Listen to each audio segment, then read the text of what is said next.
Hay una película que ya es un clásico del cine español, una película de Pedro Almodóvar que seguramente conoces o has oído nombrar, Mujeres al borde de un ataque de nervios. Estar al borde de algo significa estar a punto de que ocurra eso. En este caso, al borde de un ataque de nervios. Quiere decir que alguien está tan estresado, tan abrumado emocionalmente, que está a punto de colapsar. No ha pasado todavía, pero está muy cerca de pasar. Y en la película, varios personajes, varias mujeres, viven una situación tan intensa, tan surrealista, tan descontrolada, que parece que en cualquier momento todo va a explotar. Las emociones están a flor de piel, es decir, muy intensas, muy sensibles, como si todo lo que sienten estuviera a punto de salir. Hay gritos, hay confusión, hay caos, hay lágrimas y también hay momentos absurdos, cómicos o inesperados. Todo pasa muy rápido. Nadie sabe qué va a pasar después. Y hay una sensación constante de urgencia, de peligro, de nerviosismo. Y últimamente, estudiante, ¿no sientes que el mundo se parece un poco a esa película? No sé si tú también lo percibes así, pero yo tengo la sensación de que todo el mundo, en mayor o menor medida, estamos un poco al borde de un ataque de nervios. Y antes de seguir, te recuerdo que puedes leer la transcripción gratuita en español, la traducción al inglés, un ejercicio de comprensión y las tarjetas de vocabulario en la web SpanishLanguageCoach.com. Te decía que vivimos una época que parece una mezcla de drama, comedia, tensión e incertidumbre. No saber qué va a pasar.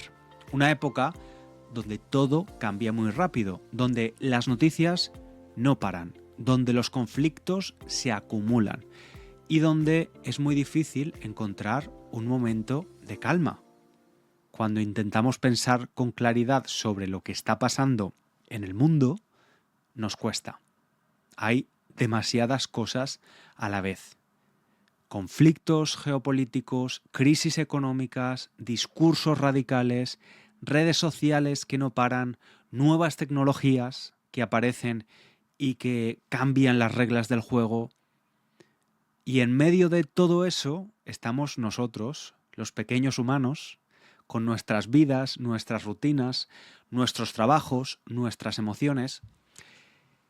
El ser humano es adaptable, sí, pero la pregunta es, ¿podemos adaptarnos mentalmente a tanta velocidad, a tantos cambios, a tantos estímulos en tan poco tiempo? La ciencia dice que no tan fácilmente. Nuestro cerebro no ha evolucionado al mismo ritmo que la tecnología o la información. Procesar miles de datos, noticias e imágenes cada día puede generar fatiga mental, dificultad para concentrarse y sensación de amenaza constante. Y cuando hablamos de amenaza nos referimos a la percepción de un peligro real o imaginario, pero que activa una respuesta emocional de defensa en nuestro cuerpo. Y puede ser una amenaza física, como un accidente, pero también puede ser emocional o mental, como sentir que algo malo va a pasar o que no podemos con todo. Así que no estamos preparados biológicamente para vivir al ritmo que muchas veces exige este mundo moderno, ¿no? Y eso tiene consecuencias. Mira, yo he intentado grabar este episodio varias veces. Tenía un tema, empezaba a prepararlo, pero algo no funcionaba. No me convencía, ¿no? Me pasaba a otro tema y luego a otro. Y al final pensé, no, lo que tengo que hacer es hablar de esto, de este estado mental, de esta sensación de saturación, de confusión, de agotamiento emocional. Y estoy seguro de que no soy el único. Quizás tú también has sentido algo parecido. Y no estoy hablando solo de estrés personal, no, hablo de algo más amplio, hablo de un estado colectivo, como si una parte del mundo estuviera permanentemente nerviosa, como si estuviéramos todos caminando por la cuerda floja, ¿no? Caminar por la cuerda floja es una imagen que usamos para describir una situación muy delicada, muy inestable, donde cualquier pequeño movimiento puede hacer que todo se venga abajo. Y hace poco leí una frase en un libro que me hizo pensar y decía algo como: tenemos acceso a más información en una semana que nuestros abuelos en toda su vida, pero no más sabiduría y no más calma. Y es verdad, hoy podemos saber todo lo que pasa en el mundo casi en tiempo real, podemos ver imágenes, vídeos, leer miles de opiniones, saber todo lo que ocurre en cada rincón del planeta, todo, a todas horas. Pero, ¿podemos gestionar todo eso? Yo creo que no, al menos no sin consecuencias. El exceso de información es también un exceso emocional y nuestro cuerpo, nuestro cerebro, nuestras emociones tienen un límite.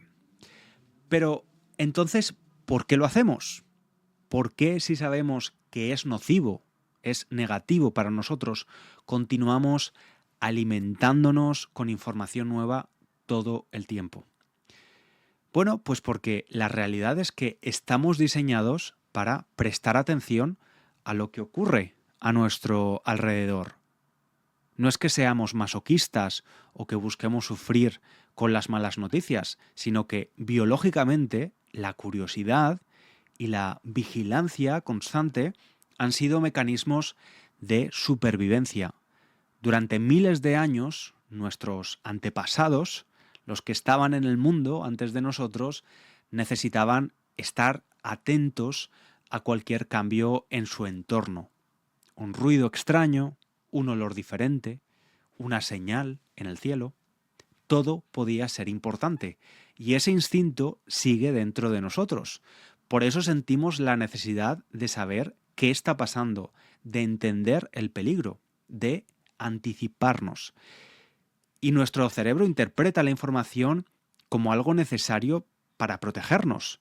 El problema es que ahora no recibimos una o dos señales de peligro al día, sino cientos. Y eso nos sobrecarga. Y hay personas que dicen: yo no quiero saber nada de lo que está pasando en el mundo porque no puedo hacer nada y me afecta negativamente. Así que prefiero no saber. Y podemos usar aquí una expresión en español que explica muy bien esta técnica. Ojos que no ven, corazón que no siente. Y bueno, es totalmente respetable, pero creo que como estamos programados para conocer las cosas, a muchas personas eso no nos funciona. Entonces creo que hay que buscar un equilibrio entre infoxicarnos, es decir, intoxicarnos con la información, y darle la espalda al mundo y decir: yo no quiero saber nada.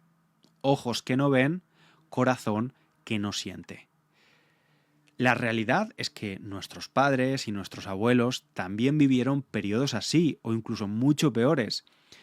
Creo que una diferencia clave respecto a estas generaciones es la forma en la que nos informamos, ¿no? Yo recuerdo que cuando era pequeño, mi padre leía el periódico o se veían las noticias en la televisión a la hora de cenar y te enterabas de lo que pasaba en el mundo. Y ahora eso todavía existe, pero el problema es que cada vez más personas de todas las generaciones tienen como principal fuente de noticias las redes sociales. Las redes sociales hoy en día funcionan como una máquina donde pones monedas en un casino, ¿no? Entras y no sabes lo que te vas a encontrar. Y está demostrado que el tipo de contenido que mejor funciona en redes sociales es el que despierta las emociones más básicas de los humanos. Por eso hay tantos vídeos de humor, por ejemplo. Pero también las redes están llenas de vídeos pensados para hacernos sentir enfadados o con miedo. Dos emociones muy potentes que nos mantienen haciendo scrolling, ¿no? Pasando de un vídeo a otro. Y la gran mayoría de vídeos virales tienen esta fórmula. Y además, en el caso de las redes sociales, puedes ver qué piensa otra gente en la sección de comentarios, lo que normalmente suele empeorar la situación. Para mí, el uso de las redes para informarse es uno de los mayores problemas. Además, como tienen tanto éxito, los medios de comunicación tradicionales intentan copiar de algún modo este estilo sensacionalista de informar.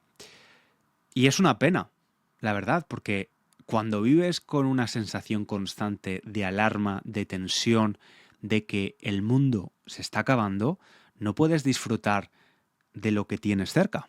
No puedes descansar, no puedes crear, no puedes amar con tranquilidad, no puedes aprender con serenidad. Y todo eso también es importante, también es político y también es valioso. También tenemos derecho a proteger nuestra atención y nuestra fatiga mental. Y yo no creo que la solución sea usar la técnica del ojos que no ven, corazón que no siente. Porque, como he dicho, esta curiosidad o necesidad por saber qué pasa ahí fuera es muy humana. Pero sí que creo que es muy importante elegir correctamente cómo, cuándo y dónde informarse. ¿Cómo? Pues escogiendo un tema que realmente te interese y profundizando en él con calma.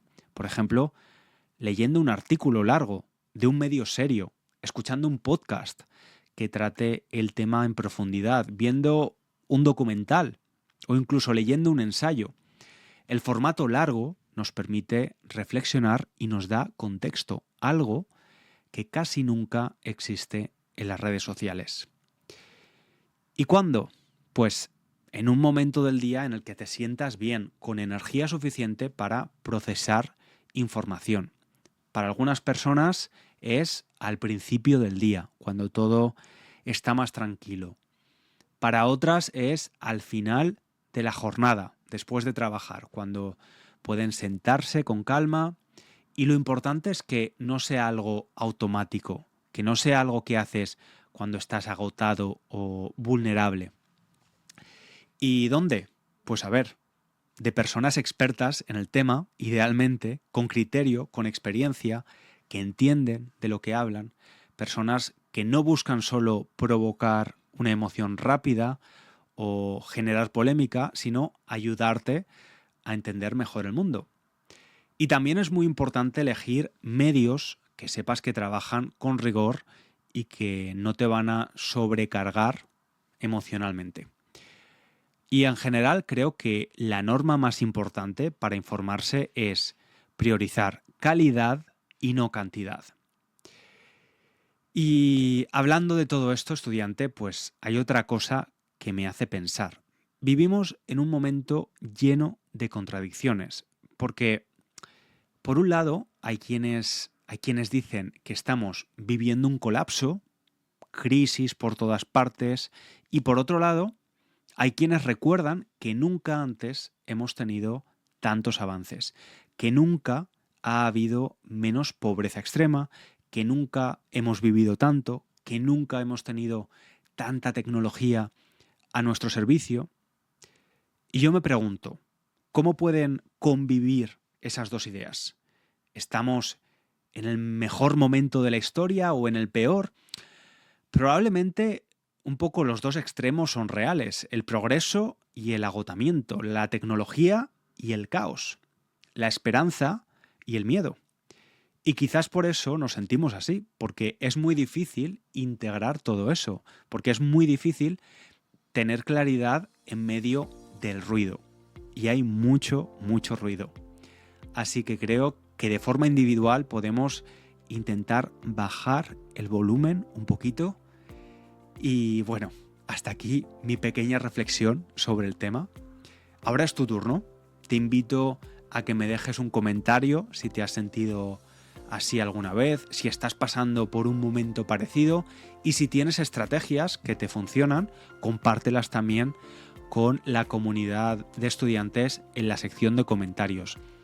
Y si este episodio te ha gustado o te ha hecho reflexionar y sobre todo, si crees que es bueno para tu español, por favor, suscríbete al podcast, deja una valoración en tu plataforma y recomiéndalo a otras personas que estén aprendiendo español.